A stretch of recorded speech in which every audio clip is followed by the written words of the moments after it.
The severe thunderstorm was located near Hempstead, moving southeast at 25 miles an hour. Locations impacted include Hempstead, Prairie View, Hockley, Waller, and Pine Island. Again, the National Weather Service has issued a severe thunderstorm warning for southwestern Montgomery County, northern Waller County, and northwestern Harris County until 5:15. This concludes this broadcast of the Emergency Alert System. Stay tuned for further updates on severe weather conditions.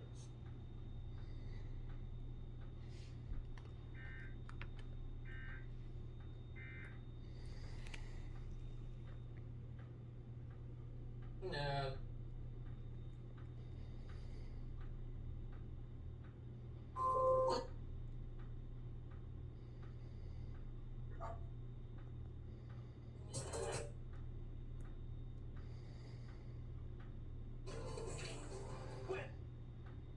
Including Russia, where she